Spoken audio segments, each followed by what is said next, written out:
نحمدہ ونصلی علی رسولہ الکریم اما بعد فاعوذ باللہ من الشیطان الرجیم بسم اللہ الرحمن الرحیم۔ محترم سامعین کرام، جب تخت پر ظلم کا راج ہو، جب دین تجارت کا سامان ہو، جب سچ بولنے پر گردنیں کٹتی ہوں، جب باطل نعرہ حق کے لباس میں ہوں، تب تاریخ کو ایک حسین چاہیے ہوتا ہے جو تلوار سے نہیں کردار سے لڑے، جو للکارے جھکے نہیں، جو مر جائے مگر ظلم کے ہاتھ پر بیعت نہ کرے۔ سامعین کرام، یزید ایک نام نہیں، ایک نظام ہے جو ہر دور میں پیدا ہوتا ہے، کبھی دربار کی شکل میں، کبھی میڈیا کی زبان میں، کبھی قلم کی قیمت میں اور کبھی ضمیر کی نیلامی میں۔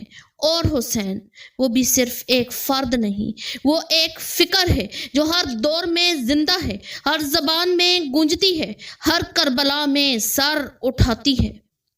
یزیدیت ظلم ہے، حسینیت عدل ہے۔ یزیدیت جبر ہے، حسینیت صبر ہے۔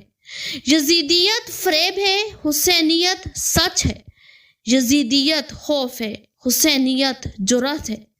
یزیدیت کا تاج سونے کا ہو سکتا ہے مگر اس کے سر پہ لعنت ہے۔ حسینیت کا سر نیزے پہ ہو سکتا ہے مگر اس کے ماتھے پر رحمت ہے۔ ساتھیو، یزیدیت کیا ہے؟ یزیدیت وہ رویہ ہے جو اقتدار کے لیے حق بیچ دے۔ یزیدیت وہ سوچ ہے جو دین کو مصلحت کا قیدی بنا دے۔ یزیدیت وہ طاقت ہے جو مظلوم کی صدا دبا دے۔ اور حسینیت وہ روشنی ہے جو اندھیروں کو چیر دے، وہ صدا ہے جو خاموشیوں کو توڑ دے، وہ پیغام ہے جو قربانی کے لہو سے لکھا گیا۔ ساتھیو، کربلا صرف ایک معرکہ نہیں بلکہ ایک آزمائش تھی، جہاں ایک طرف تخت، فوج، طاقت، تلوار تھی اور دوسری طرف پیاس، سچ، سجدہ اور قربانی۔ یزید جیتا ہوا نظر آیا مگر حسین فتح مند ہو کر سرخرو ہوا۔ سر کٹا ہے مگر سجدہ تمام باقی ہے، دین احمد کا بھی احترام باقی ہے۔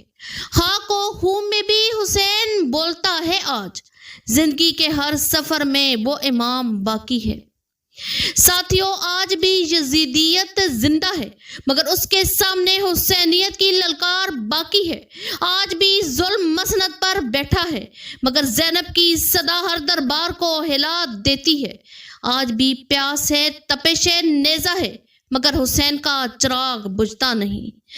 اس دعا کے ساتھ اجازت چاہوں گی، اے اللہ ہمیں یزیدیت کے ہر روپ کو پہچاننے کی نظر دے، حسینیت کی راہ پر چلنے کی ہمت دے اور ہمارے دلوں میں وہ غیرت، وہ حق پسندی اور وہ صبر پیدا کر جو حسین کی للکار کا وارث بنائے۔